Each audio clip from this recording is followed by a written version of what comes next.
I unlocked the door to my downtown apartment, stepping aside so Brad and Nicole could see the space I had spent weeks preparing for rental.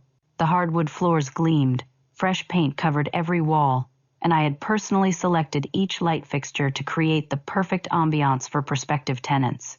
But instead of an empty apartment ready for viewing, I found my 25-year-old sister Jessica sprawled across my vintage leather couch, while her fiance Tyler sat at my kitchen table with Chinese takeout containers spread everywhere.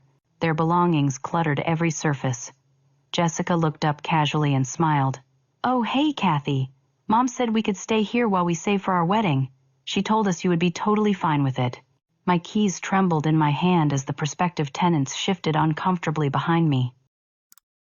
The silence stretched like a taut wire ready to snap. Brad cleared his throat awkwardly, while Nicole fidgeted with her purse strap, both of them clearly sensing they had walked into a family nightmare. I forced my professional smile, the same one I used when showing houses to difficult clients, though my heart hammered against my ribcage. "Jessica, could I speak with you privately for a moment?" My voice came out steady, despite the chaos swirling in my mind. I turned to Brad and Nicole, maintaining my composure even as my world tilted sideways. "I am so sorry about this unexpected situation. There seems to be some confusion about the apartment's availability. Could I call you both later this afternoon to reschedule?" Brad nodded quickly, relief flooding his features. "Of course. No problem at all. These things happen." Nicole offered a sympathetic smile before they both hurried toward the door, eager to escape the tension crackling through the air. Once their footsteps faded down the hallway, I closed the door and turned to face Jessica, who had returned to eating lo mein noodles as if nothing unusual had occurred. Tyler continued shoveling fried rice into his mouth, completely ignoring my presence. "What exactly is going on here?" I demanded, crossing my arms. "I never gave you permission to stay in my apartment." Jessica set down her chopsticks with exaggerated patience, as if I were the unreasonable one. "Cathy, relax. Mom called me 2 weeks ago saying you wanted to help family first before renting to strangers. She said you were being really generous and letting us stay here while we plan our wedding." She pulled out her phone, scrolling through messages. "Look, here are all her texts confirming the arrangement." I stared at the screen, reading my mother's words in disbelief.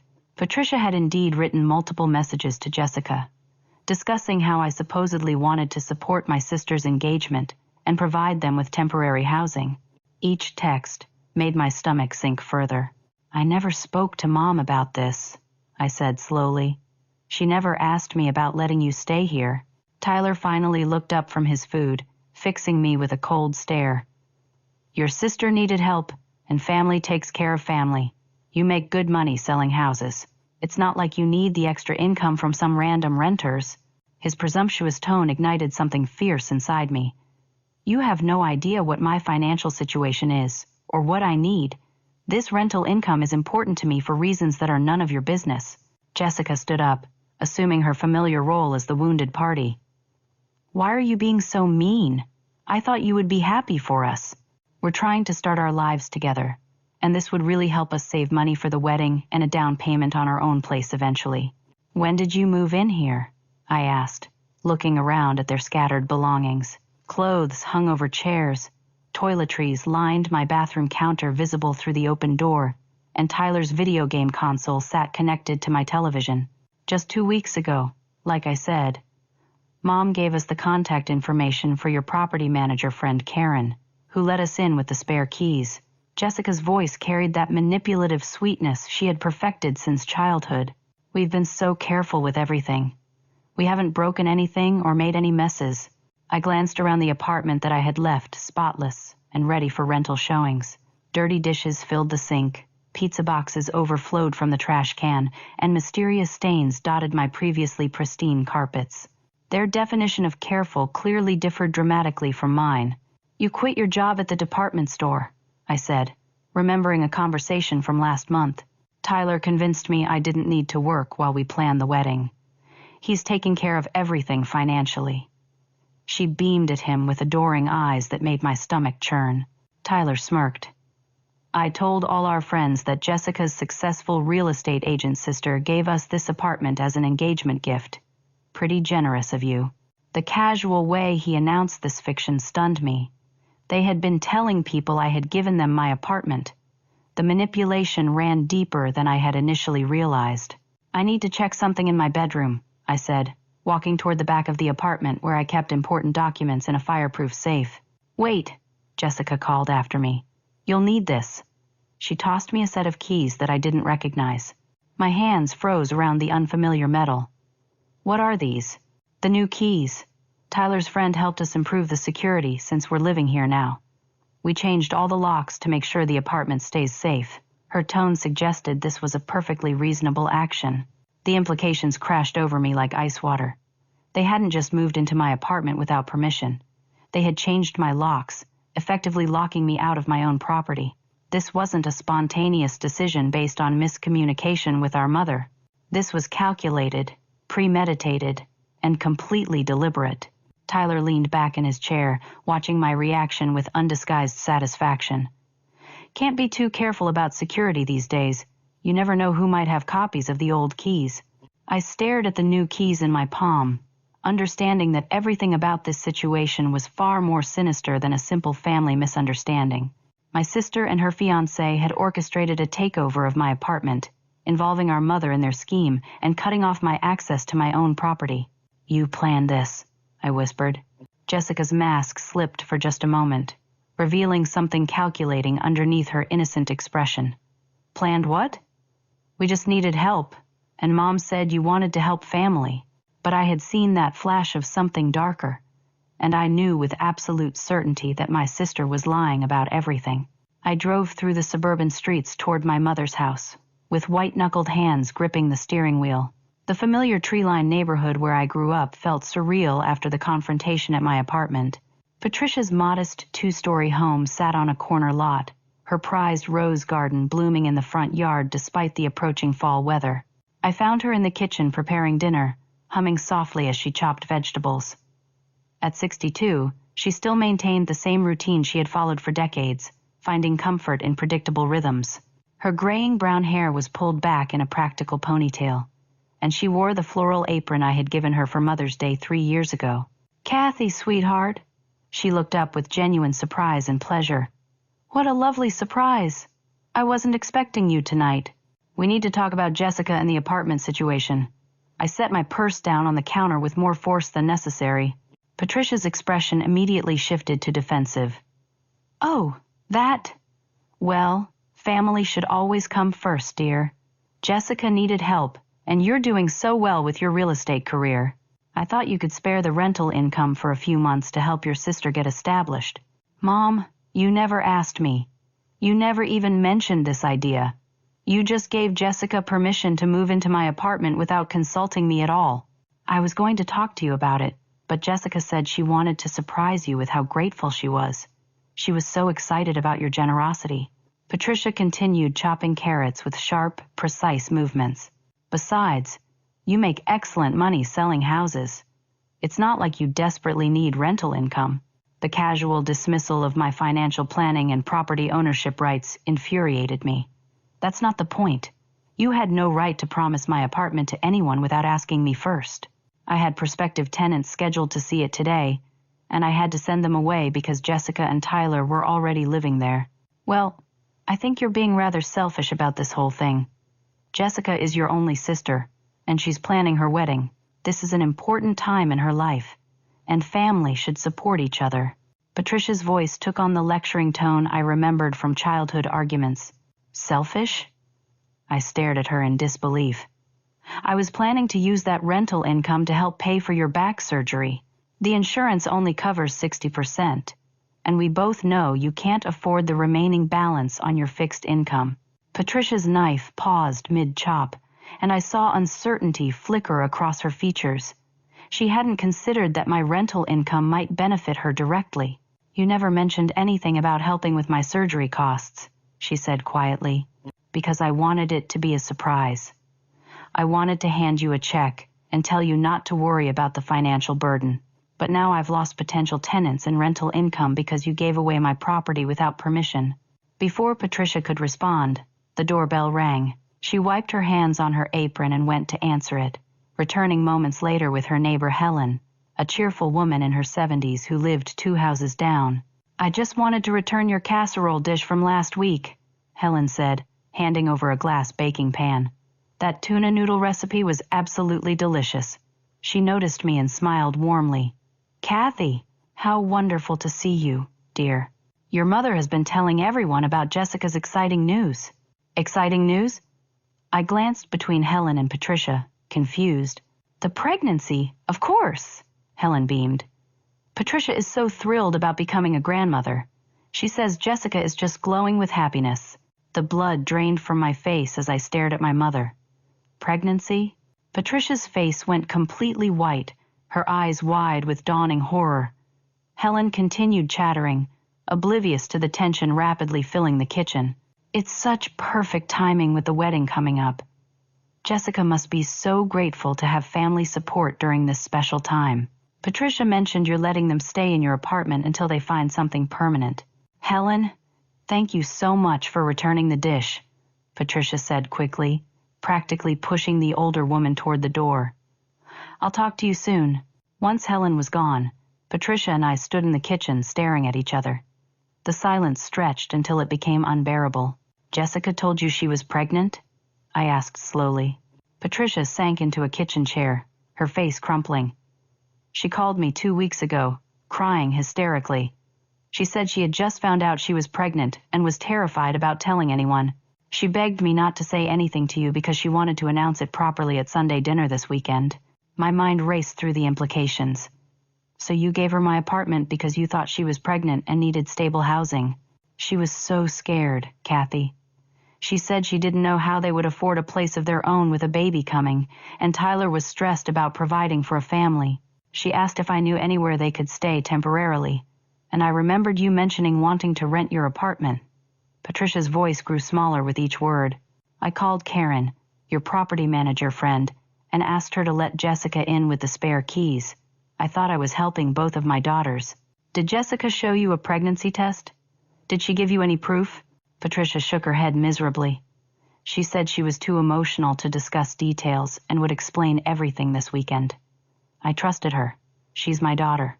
I felt a cold fury building in my chest. Jessica had manipulated our mother's protective instincts and exploited her desire to be helpful. She had fabricated a pregnancy to gain access to my apartment, and then convinced Patricia to facilitate the deception. "Mom, Jessica lied to you. She's not pregnant. She used your love for her to manipulate you into giving away something that doesn't belong to you."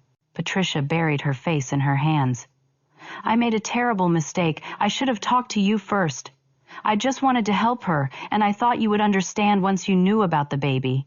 "There is no baby, Mom. Jessica played on your emotions to get what she wanted, and she used you to steal my apartment." Patricia looked up with tears streaming down her cheeks. "What have I done?" I sat down beside her, my anger shifting toward determination. "You made a mistake because someone you love lied to you. But we're going to fix this." "How can I fix this? I already gave them access to your apartment. Karen thinks I had your permission. Jessica has been telling everyone you offered to help them." Patricia's voice broke with shame and regret. "We start by being honest about what really happened. Then we make sure Jessica faces consequences for her deception." I pulled out my phone and showed Patricia the photos I had taken at the apartment of Jessica and Tyler's belongings everywhere. The dirty dishes, the damaged carpets. "This is what they've done to the place I prepared for rental. And they changed the lock so I can't even access my own property without their permission." Patricia stared at the photos with growing horror. "I had no idea they would treat your apartment this way. Jessica told me they would be respectful and careful." "Jessica has been lying to both of us, Mom.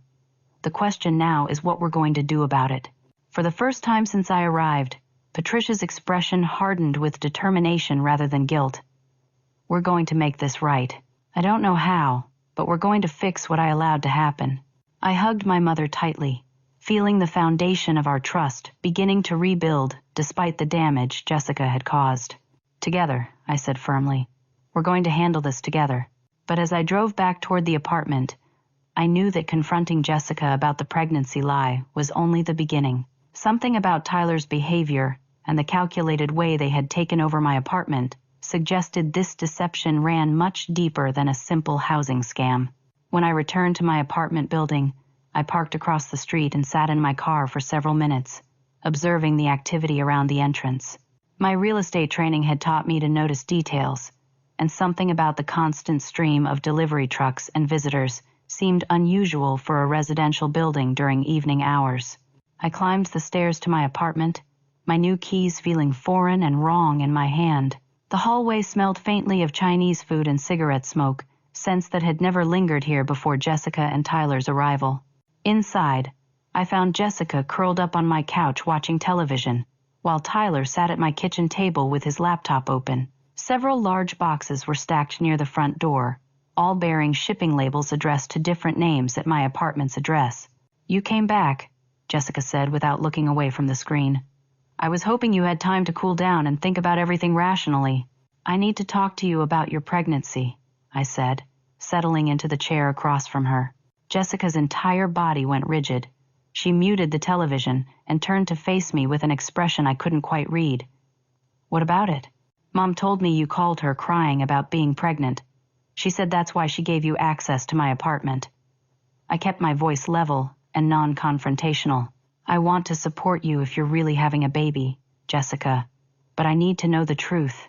Tyler's typing stopped abruptly, and I could feel his attention shifting toward our conversation despite his attempt to appear focused on his computer screen. "I had a false positive test," Jessica said quickly. "It was really scary at the time, but it turned out to be nothing. We're not pregnant after all." "When did you find out it was a false positive?" "A few days ago. I was going to tell Mom this weekend at Sunday dinner." Jessica's voice carried less conviction with each word. I nodded thoughtfully, filing away her response.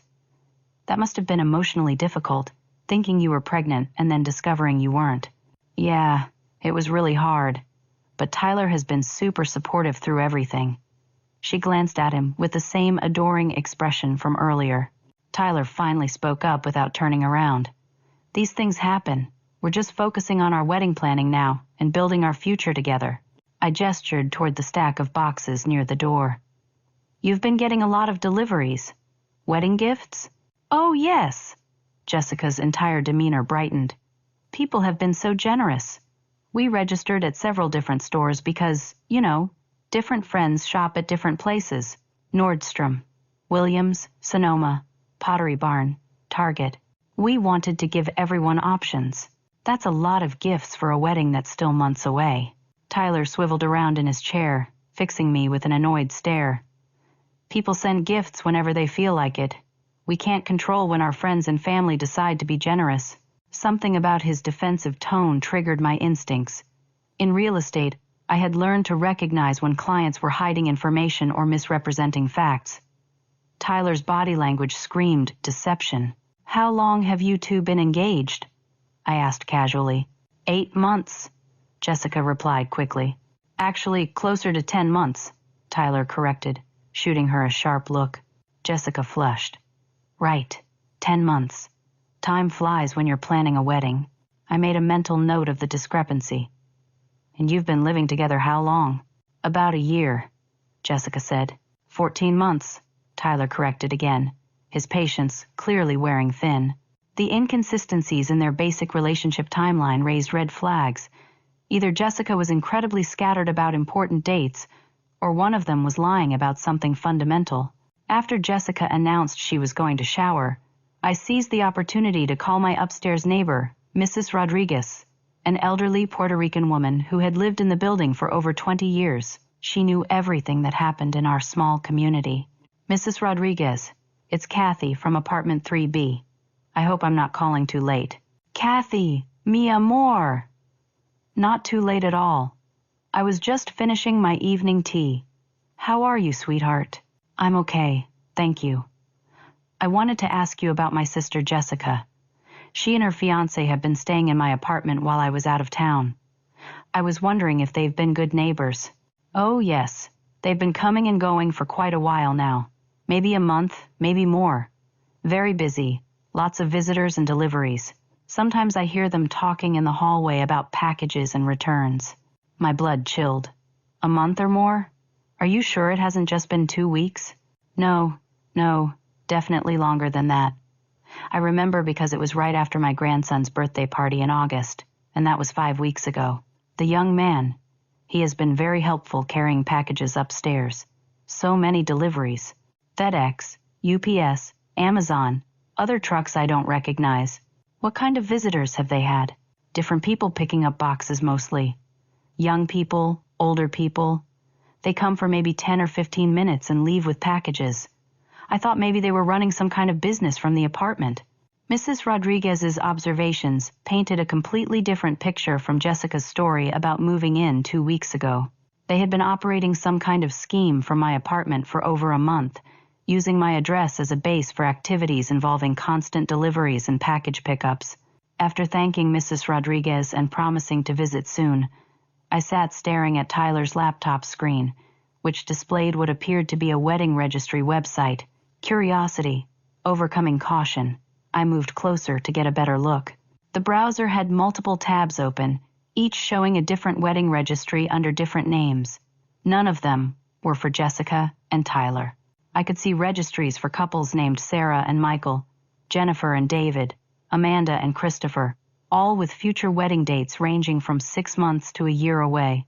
My hands trembled as I took photos with my phone, documenting the evidence of what appeared to be a massive fraud scheme.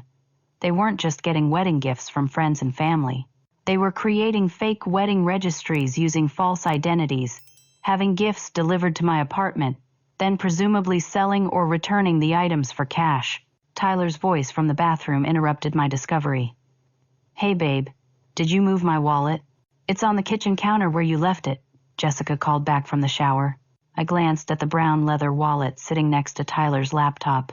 Every instinct screamed at me to leave it alone, but the evidence I had already uncovered suggested Tyler was involved in serious criminal activity using my apartment as headquarters. Moving quickly and quietly, I photographed Tyler's open wallet, capturing his driver's license, credit cards, and several business cards tucked inside. One card immediately caught my attention, a Nevada marriage license with Tyler's name and photo, but married to someone named Diana, not Jessica. The marriage license was dated 18 months ago. I nearly dropped my phone in shock. Tyler was already married to another woman, and Jessica had no idea she was involved with someone's husband. The wedding they were planning was completely fraudulent, just like everything else about their relationship. As I heard the shower turning off, I quickly returned the wallet to its exact position and moved back to the living room, my mind racing with the implications of what I had discovered. Jessica wasn't just being manipulated financially. She was being deceived about the fundamental nature of her relationship with Tyler. The wedding gift scam was just the surface level of Tyler's criminal activities. He was a bigamist who had abandoned his real wife to prey on vulnerable women like my sister, using them to facilitate his fraudulent schemes while planning to disappear once he had extracted maximum profit. I now understood why Tyler had been so confident and dismissive. He never intended to stay in my apartment permanently or follow through on any promises to Jessica. She was just another mark in his elaborate criminal operation, and my apartment was his current base of operations. The question was how to expose him without devastating Jessica in the process, and how to protect her from the dangerous man she believed was her loving fiancé. The next morning, I sat in my car outside the police station, staring at the evidence I had compiled throughout the sleepless night. The photos of the fake wedding registries, Tyler's Nevada marriage license, and documentation of the package delivery scheme painted a disturbing picture of organized fraud that extended far beyond my apartment. Detective Marcus Williams had been my friend since college, and I trusted his judgment about legal matters. He listened carefully as I explained the situation, occasionally asking clarifying questions while reviewing the photographs on my phone. "This is definitely criminal activity," Marcus said grimly. "Identity theft, mail fraud, possibly wire fraud if they're using electronic transactions. The bigamy adds another layer of complexity." He leaned back in his desk chair. "How much money do you think they've made from this scheme?" I counted at least 15 different wedding registries across multiple websites, each with hundreds of dollars worth of gifts listed. If they're returning everything for cash or gift cards, we're talking thousands of dollars in stolen merchandise. And your sister believes she's genuinely engaged to this man? Completely. She quit her job because he convinced her they didn't need dual incomes while wedding planning. She thinks they're building a life together. I felt sick thinking about Jessica's trusting devotion to someone who was systematically destroying her future. Marcus pulled out a legal pad and began taking notes. We need more evidence before we can make arrests. Can you document their daily routines? Photograph more of the registries. Maybe record conversations about the scheme. I'm not comfortable wearing a wire around my sister. She's being victimized here too. I understand. But we need solid evidence of intent to defraud and actual financial damages. Right now, we have circumstantial evidence that suggests fraud. But a good defense attorney could argue they're just extremely organized gift recipients. I spent the afternoon researching the wedding registry websites Tyler had been using, discovering that each fake registration provided detailed personal information, including false addresses, phone numbers, and even fabricated romantic stories about how the couples met. The level of detail required sophisticated planning and extensive identity theft. When I returned to the apartment that evening, armed with a small recording device Marcus had given me, I found Jessica alone, sorting through another pile of delivered packages while Tyler was mysteriously absent. "Where's Tyler?" I asked, settling onto the couch beside her. "He had some business meetings. He's been working on this big project that could really set us up financially." Jessica carefully opened a box containing expensive kitchen appliances. "Look at this gorgeous stand mixer. My friend Lauren sent it from our Williams-Sonoma registry." I recognized the mixer from one of the fake registries I had photographed. "That's really generous of Lauren. How does she know about your wedding plans?" "Tyler introduced me to her a few months ago. She's been super supportive of our relationship." Jessica ran her fingers over the mixer's polished surface. "We're so lucky to have friends who care about our future together." "Have you met Lauren in person or just online?" Jessica paused, looking uncertain. "We've mostly communicated through social media and texting. She lives across the country, so it's hard to get together in person." Another red flag. Tyler was likely creating fake online personas to justify the fraudulent gift purchases and deliveries. "Jessica, can I ask you something personal about your relationship with Tyler?" "Of course. What do you want to know?" "Have you ever met his family? His friends from before you started dating?" Jessica's expression grew thoughtful. "His parents live in Nevada, and he doesn't talk to them much anymore. There was some kind of falling out over money issues. He has a few friends from college, but they're scattered around the country." "What about his ex-girlfriends? Has he mentioned any previous serious relationships?" "He dated someone in Nevada for a while, but that ended badly. He said she was really controlling and made his life miserable, so he moved to California for a fresh start." Jessica's voice carried conviction, clearly repeating Tyler's version of events. I thought about Diana, Tyler's actual wife, who was probably wondering why her husband had disappeared for months while claiming to be on a work assignment. "Have you ever seen photos of this ex-girlfriend?" Tyler deleted everything related to her because the relationship was so toxic. He said he wanted to focus completely on our future together, without baggage from the past. Tyler had constructed an elaborate fiction to explain away any traces of his real life and marriage. Every question Jessica might naturally ask about his history had been anticipated and answered with lies designed to discourage further investigation. "Jessica, what if I told you I had concerns about Tyler's honesty?" Her entire demeanor shifted, becoming defensive and wary. "What kind of concerns?" "Some things don't add up about his background and his business activities. The constant deliveries, the meetings he won't discuss, the way he discourages you from asking questions about his past. Tyler has explained everything to me. He's working on building our future together, and I trust him completely." Jessica's voice grew heated. "You've never liked him, Cathy. You've been looking for reasons to criticize our relationship since the beginning. That's not true. I want you to be happy and safe." "Safe? What's that supposed to mean?" "Tyler would never hurt me. He loves me." I realized that direct confrontation would only make Jessica more defensive and potentially drive her deeper into Tyler's web of lies. She had been psychologically manipulated to dismiss outside concerns as jealousy or interference. "You're right. I'm sorry. I just worry about you because I love you." Jessica relaxed slightly. "I know you mean well, but Tyler and I have a solid relationship built on trust and communication. We're planning a beautiful future together. That evening, while Jessica was at the grocery store, I used Tyler's laptop to dig deeper into his online activities. The browser history revealed extensive research into wedding planning websites, identity theft tutorials, and methods for laundering money through gift card resales. I discovered Tyler maintained multiple social media profiles under different names, each with fabricated biographical information and stolen photographs. He had been running romance scams and gift card frauds across multiple states for at least 2 years. Most disturbing was an encrypted message thread where Tyler discussed expanding operations and maximizing extraction before moving to the next location. He was planning to abandon Jessica and disappear with their stolen profits, leaving her to face potential criminal charges for activities she didn't realize were illegal. My phone buzzed with a text from an unknown Nevada number. "Is Tyler there? This is Diana, his wife. I've been trying to reach him for weeks. Please call me." Diana had somehow tracked Tyler to my apartment.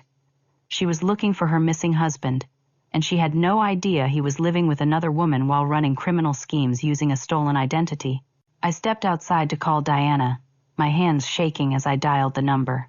"Thank God someone answered," Diana said when she picked up. "I've been so worried about Tyler. His work assignment was supposed to end last month, but he keeps making excuses about delays and complications. Diana, I need to tell you something difficult about Tyler's situation here in California. Is he hurt? Is he in trouble? He's physically fine, but he's not in California for work. He's been living with my sister for months, telling her they're engaged to be married." The silence on the other end stretched until I wondered if the call had dropped. "That's impossible," Diana finally whispered. "Tyler and I have been married for 18 months. I'm 8 months pregnant with his baby. My heart broke for this woman who was discovering her husband's betrayal while carrying his child. I'm so sorry, Diana. I have proof that Tyler has been running fraudulent schemes from my apartment and deceiving my sister about his identity and intentions. I knew something was wrong when he stopped calling regularly. He's been sending money home, but he's been evasive about his work details." Diana's voice cracked with pain. "I trusted him. We were planning our baby's nursery together before he left. Diana, I think you and my sister are both victims of Tyler's criminal activities. I've been working with police to gather evidence, and I think it's time to expose everything he's been doing. I want to see him. I want to confront him face to face and demand answers. That could be dangerous. Tyler has become increasingly aggressive about protecting his schemes, and I don't know how he'll react if his world starts collapsing. I don't care about the danger. He's stolen months of my life and put our unborn child at risk with his lies. I'm driving to California tonight." After Diana hung up, I sat in my car trying to process the magnitude of Tyler's deception. He wasn't just a small-time con artist running wedding gift scams. He was a sophisticated criminal who had destroyed multiple lives while building an empire of fraud that spanned several states. Jessica had no idea she was sleeping next to a dangerous man who viewed her as nothing more than a useful tool in his criminal enterprise, and now his pregnant wife was driving across the desert to confront him, potentially putting herself and her baby in danger. Tomorrow would bring a reckoning that none of us were prepared for, and I had to figure out how to protect both women from the explosive confrontation that was coming. I barely slept that night, alternating between checking my phone for updates from Diana and rehearsing how to break the devastating news to Jessica. By 6 a.m, I was sitting in my car outside the apartment building, watching for Diana's arrival while trying to prepare myself for the emotional explosion that was coming. Diana had texted me her location throughout the night as she drove from Nevada to California. Her last message, sent 20 minutes ago, indicated she was parking outside the building. I spotted her immediately. A petite blonde woman in her late 20s, visibly pregnant, walking toward the building entrance with determined steps despite the obvious exhaustion from driving all night. I intercepted her at the front door. "Diana?" "I'm Cathy." We spoke on the phone. Her eyes were red from crying and lack of sleep, but her voice was steady. "I need to see Tyler. I need to look him in the eye and get the truth about what he's been doing. My sister is upstairs with him right now. She has no idea about your marriage or the baby. This is going to destroy her world. Tyler destroyed my world when he abandoned his pregnant wife to play house with another woman. I'm sorry your sister's going to be hurt, but she deserves to know who she's really involved with. I couldn't argue with Diana's logic. Jessica did deserve the truth, even though it would devastate her. Let me go up first and try to prepare her. This news is going to be incredibly shocking. I'll give you 10 minutes. Then I'm coming up whether she's prepared or not. I've driven 8 hours to get answers, and I'm not waiting any longer. I climbed the stairs with heavy steps, my mind racing through different approaches for revealing Tyler's massive deception. When I opened the apartment door, I found Jessica in the kitchen making coffee while Tyler sat at his laptop reviewing more fraudulent wedding registries. "Morning, Cathy," Jessica said cheerfully. "You're here early? Want some coffee?" "Jessica, I need to talk to you about something extremely important concerning Tyler." Tyler's head snapped up from his computer screen, his eyes narrowing with suspicion. "What kind of concerns?" I pulled out my phone and showed Jessica the photographs I had taken of Tyler's Nevada marriage license. Tyler is already married to a woman named Diana. Their marriage certificate is 18 months old.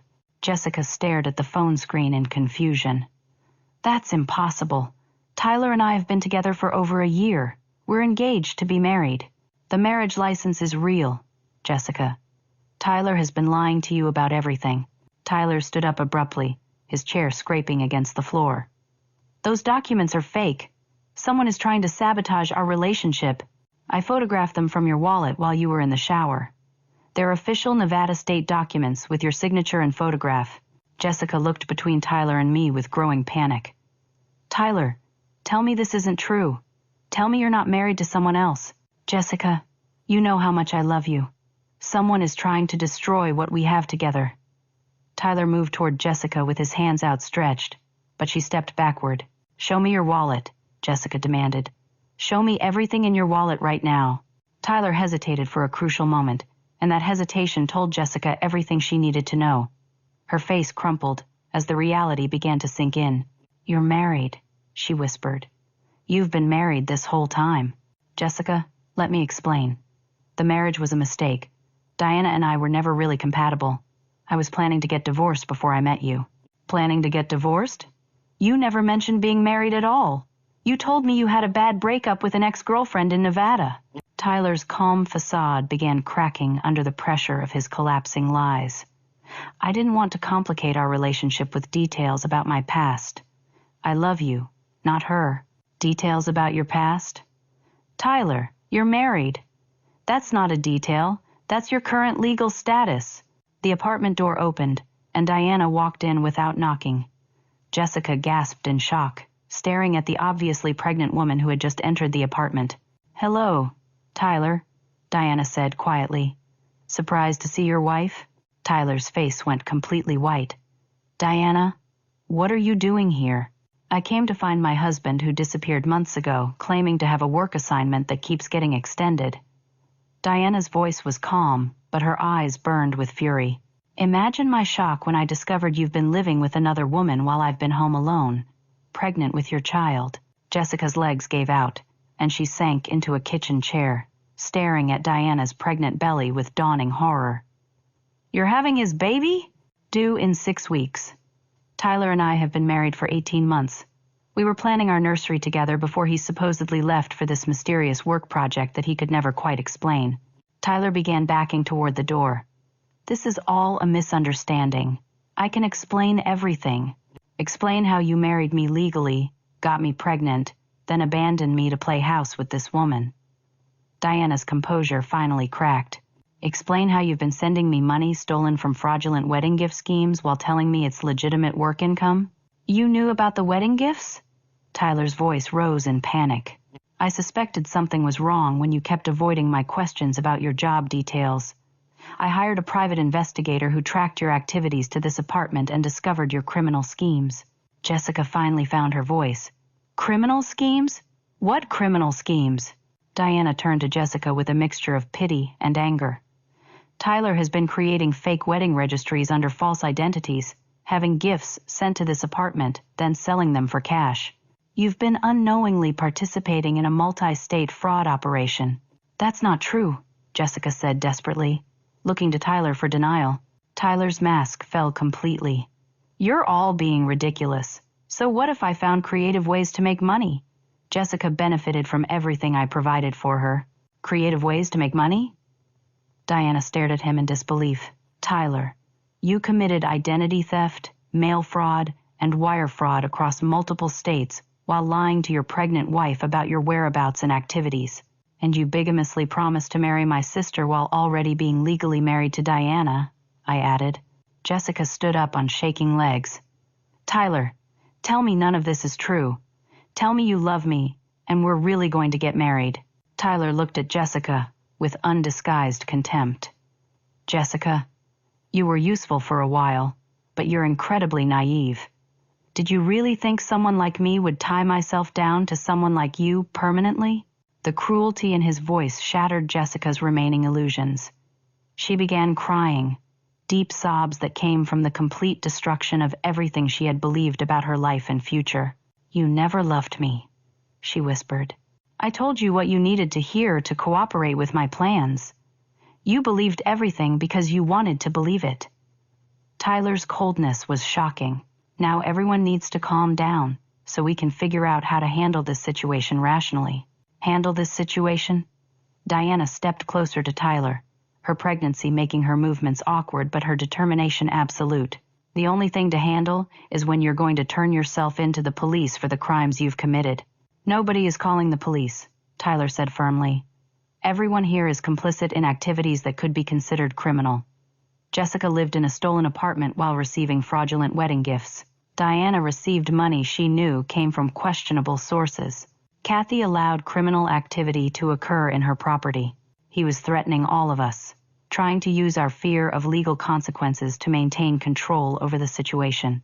That might work if you were dealing with people who don't understand the law, I said calmly. But I've already been working with police to document your criminal activities. Detective Marcus Williams has enough evidence to arrest you on multiple federal charges. Tyler's confidence evaporated. You've been working with police? For 3 days. Ever since I discovered the fake wedding registries on your computer and found evidence of your identity theft schemes. Tyler suddenly lunged toward his laptop, presumably to delete incriminating evidence, but Diana moved to block his path despite her pregnancy. Don't you dare destroy evidence of your crimes, she said fiercely. Get out of my way, Diana. You don't understand what you're dealing with.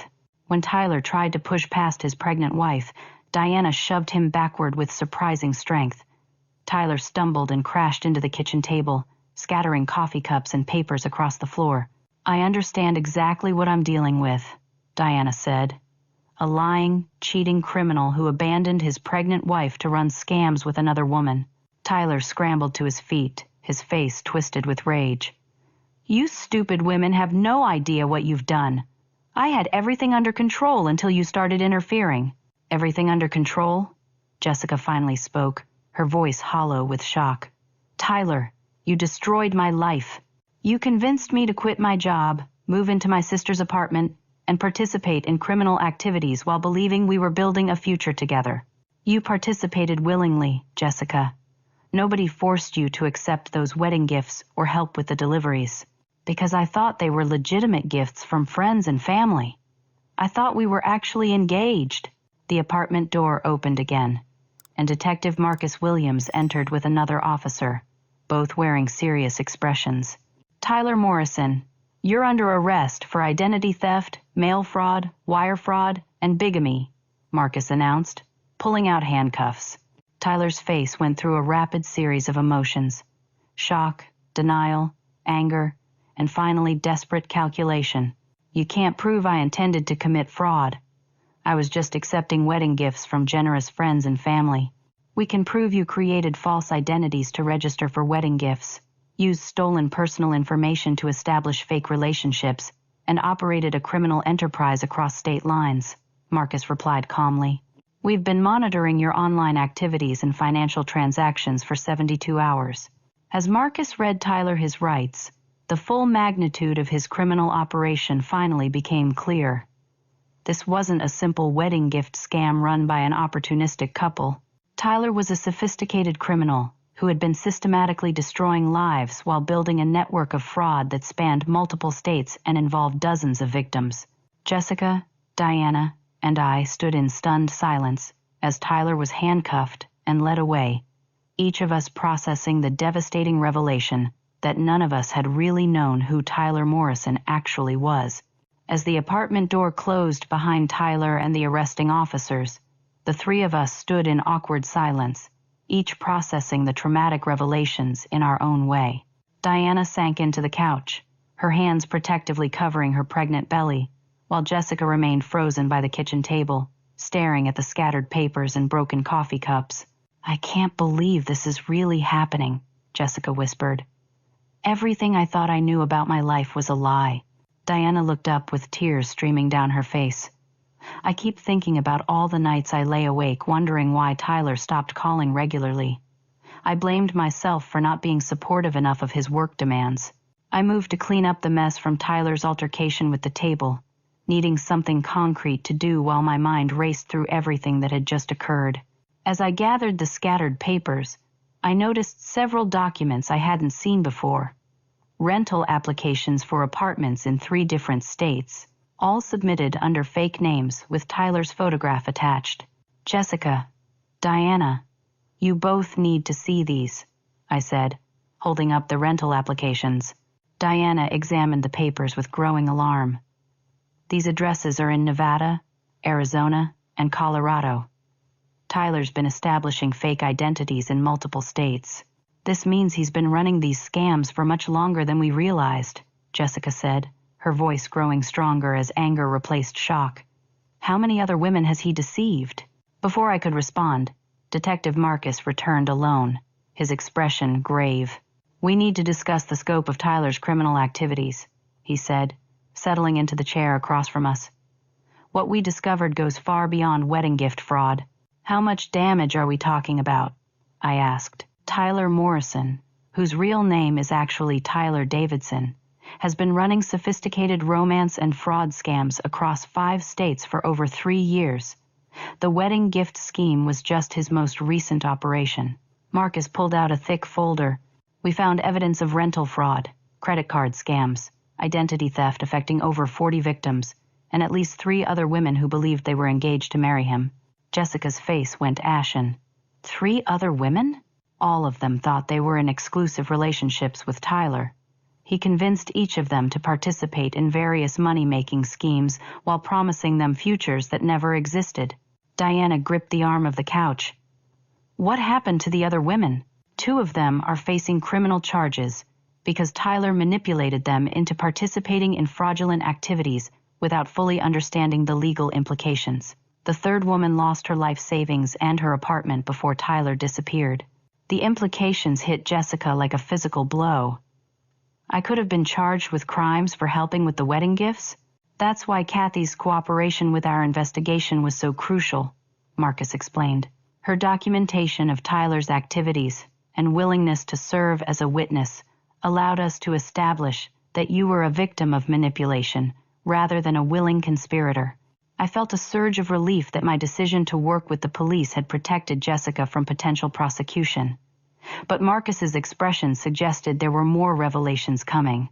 "There's something else you all need to know," he continued. "Tyler didn't just stumble across your apartment as a convenient base of operations.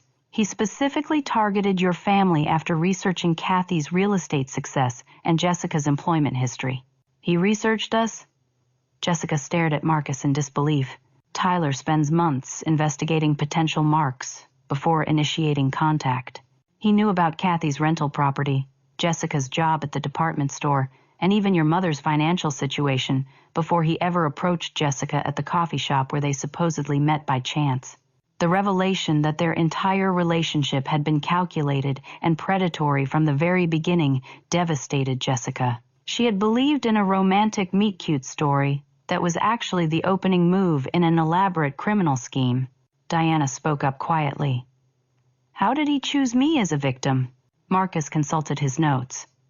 "Tyler targeted you because you inherited money from your grandmother's estate and worked as a bank teller with access to financial systems. He married you to gain access to your inheritance and inside banking information. My grandmother's inheritance, Diana whispered. Tyler convinced me to invest most of it in his business ventures. I thought I was supporting our future together. We'll work on recovering as much of your stolen funds as possible during the prosecution process, Marcus assured her. I had been listening to these revelations while a growing realization formed in my mind. Marcus, when did your investigation of Tyler actually begin? He looked uncomfortable for the first time since arriving. We've been tracking Tyler's activities for 6 months as part of a multi-state task force investigating organized fraud operations. 6 months? You knew he was operating criminal schemes from my apartment for 6 months? We suspected he was using your apartment, but we needed solid evidence and willing cooperation from local victims to build a prosecutable case. Jessica turned to stare at me.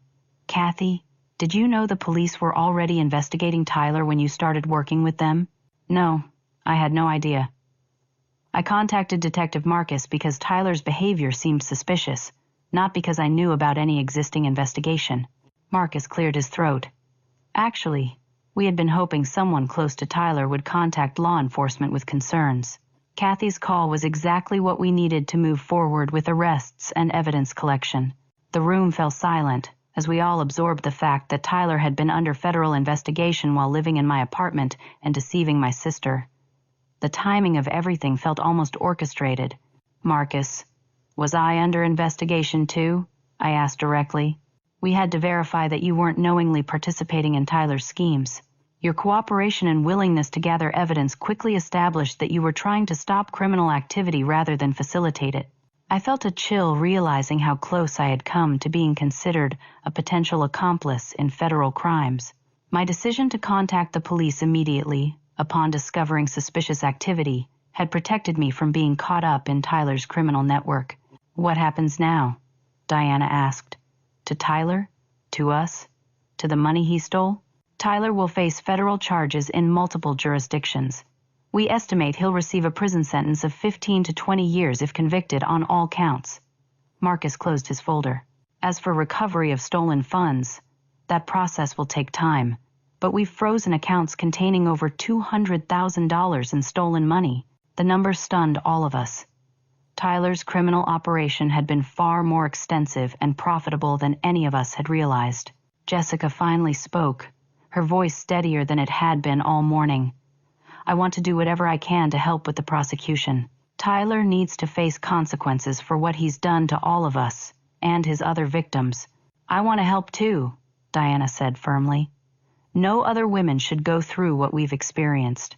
I looked at both women with admiration for their strength in the face of devastating betrayal. We'll work together to make sure Tyler can never hurt anyone else the way he hurt all of us. Marcus stood to leave, but paused at the door. There's one more thing. We'll need Jessica to remain available for testimony. But Diana, you're free to return to Nevada whenever you're ready. We have enough evidence without requiring extended stays from any of you. After Marcus left, the three of us sat in my apartment, which felt strange to call mine again after weeks of Tyler's occupation, trying to process everything that had happened. I don't know how to go back to my normal life after this, Jessica said quietly. None of us can go back to exactly how things were before, I replied. But we can build something better moving forward. Diana placed her hand on her pregnant belly.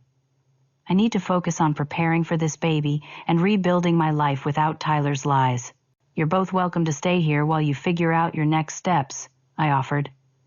This apartment brought us all together in the worst possible way, but maybe we can use it to help each other heal. For the first time since the crisis began, I felt a sense of hope that something positive might emerge from the wreckage Tyler had left behind. We had all been victims of his manipulation, but we had also proven ourselves capable of fighting back and protecting each other when the truth finally emerged. 3 months later, I stood in my apartment looking out at the city skyline as the late afternoon sun painted everything in golden light. The space felt completely different now. Cleaner, brighter, and filled with the kind of positive energy that comes from truth and resolution rather than deception and manipulation. Jessica sat at my kitchen table, reviewing rental applications for the apartment with the same attention to detail she had brought to her new job at my real estate office. Her transformation over the past months had been remarkable. The naive young woman who had been so easily manipulated by Tyler's lies had evolved into someone confident, independent, and determined to build a life based on her own choices rather than someone else's promises. "The couple from Boston seems perfect," Jessica said, holding up an application. "Both teachers, excellent credit, and they're planning to stay for at least 2 years while he completes his graduate program." "I trust your judgment completely," I replied, and I meant it. Jessica had proven herself to be incredibly capable, once freed from Tyler's psychological manipulation. Her instincts about people and situations were sharp and reliable when she wasn't being gaslit by someone claiming to love her. Diana had returned to Nevada 6 weeks ago, but we maintained regular contact through video calls and text messages.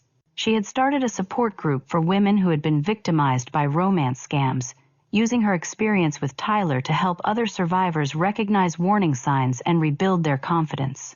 Her baby girl, Emma, had been born healthy and beautiful, and Diana was raising her daughter with the strength and determination of someone who had survived the worst kind of betrayal and emerged stronger. The legal proceedings against Tyler had been swift and decisive. Faced with overwhelming evidence from multiple states and dozens of victims, he had accepted a plea bargain that resulted in an 18-year federal prison sentence. The judge had been particularly harsh in her sentencing, noting that Tyler's crimes had caused not just financial damage, but severe emotional trauma to numerous victims who had trusted him with their hearts and their futures. The asset recovery process had been more successful than anyone expected. Federal investigators had traced Tyler's criminal activities back over 4 years, uncovering hidden accounts and recovered property worth nearly $400,000. Diana received back most of her inheritance money, and other victims were compensated for a significant portion of their losses. Jessica had been crucial to the prosecution's case, providing testimony that helped establish patterns of manipulation and psychological abuse that strengthened charges against Tyler. Her courage in facing him during court proceedings and clearly explaining how his lies had affected her life had impressed everyone involved in the case, including the federal prosecutor who told her she had likely prevented Tyler from victimizing additional women. My mother, Patricia, had been deeply shaken by her role in facilitating Tyler's access to my apartment, but the experience had ultimately strengthened our family relationships rather than damaging them. She had insisted on paying the costs of repairing and renovating the apartment after Tyler's occupancy, and she now regularly attended Jessica's therapy sessions to work through the family dynamics that had made us vulnerable to manipulation. The renovation had transformed the apartment into something even more beautiful than before. We had stripped away all traces of Tyler's presence and rebuilt the space to reflect hope and new beginnings rather than deception and exploitation. The rental income was now funding both Patricia's medical expenses and Jessica's enrollment in community college, where she was studying business administration with plans to eventually become a licensed real estate agent herself. Brad and Nicole, the couple I had been showing the apartment to on that terrible day when I discovered Tyler and Jessica living there, had waited patiently through the entire legal process and were now my ideal tenants. Their rent provided steady income that gave me financial security while supporting my family's healing and growth. But the most important change wasn't financial or legal. It was the bonds that had formed between Jessica, Diana, and me through surviving Tyler's deception together. We had created a support network that extended beyond our individual experiences to help other women recognize and escape similar situations. Jessica had started a blog documenting her experience with Tyler, and the response from other survivors had been overwhelming. Women from across the country reached out to share their own stories of romance scams and emotional manipulation, finding comfort in Jessica's honest account of how intelligent, capable people can be deceived by skilled manipulators who exploit their desire for love and connection. Diana's support group had grown from 3 members meeting in her living room to a formal organization with chapters in 4 states. She had been invited to speak at conferences about financial crimes and had consulted with law enforcement agencies, developing training programs for investigating romance scams. I had expanded my real estate practice to include consultation services for people recovering from financial crimes, using my professional knowledge and personal experience to help victims rebuild their lives and protect their assets during recovery processes. The apartment that had once been the headquarters for Tyler's criminal enterprise was now a symbol of resilience and renewal. Every month, Jessica, Diana, and I video called from the kitchen, where so many painful truths had been revealed, celebrating our progress and supporting each other through ongoing challenges. Today marked exactly 90 days since Tyler's sentencing, and Jessica was preparing to move into her own apartment for the first time since the crisis began. She had saved enough money from her job and had built the confidence to live independently, without fear of making poor decisions about relationships or finances. "I used to think I needed someone else to make me feel complete," Jessica said as we packed her belongings. "Tyler convinced me that I was too naive and inexperienced to navigate life without his guidance and protection. And now?" I asked, taping up a box of her books. "Now I know that the most important relationship I can have is with myself.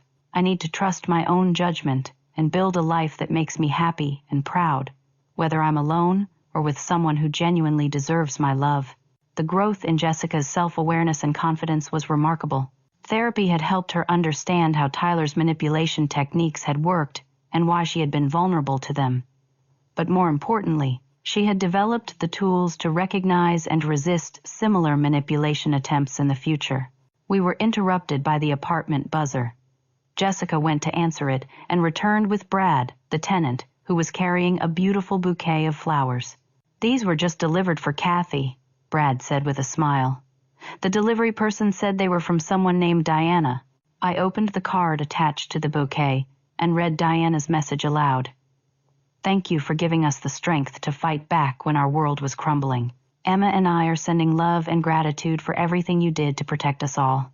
The flowers were beautiful, but Diana's words meant far more than any gift. We had protected each other during the darkest period of our lives, and we had emerged not just as survivors, but as advocates for other women facing similar challenges. As evening approached and Jessica's moving truck arrived, I reflected on how dramatically our lives had changed since that shocking day when I brought prospective tenants to view an apartment and discovered my sister living there with a man who was systematically destroying multiple lives through elaborate deceptions. Tyler's criminal operation had been built on exploiting women's desires for love, security, and family connection. He had counted on our shame and isolation to prevent us from comparing notes or seeking help from authorities. But he had underestimated our strength when we chose to trust each other rather than protect his lies. The apartment was ready for Brad and Nicole to make it their home, and Jessica was ready to build her independent life with wisdom earned through surviving the worst kind of betrayal. Diana was raising her daughter and helping other survivors find their strength and voices. Justice had been served not just through Tyler's imprisonment, but through our transformation from victims into advocates who were actively working to prevent other women from experiencing similar manipulation and abuse.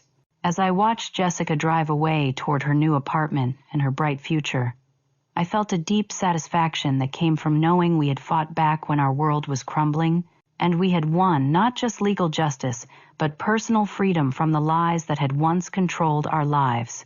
The rental income from my apartment was funding new beginnings for my entire family. But more importantly, the experience had taught us all that we were stronger than we had ever imagined when we stood together against those who would exploit our trust and love.